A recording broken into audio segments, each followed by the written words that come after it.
বেলে নেব।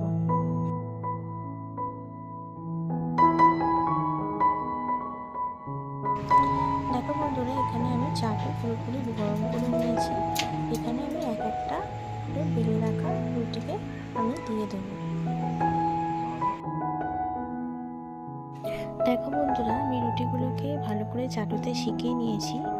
এবারে আমি এক এক করে রুটিগুলোকে আগুনে পুড়িয়ে নেব।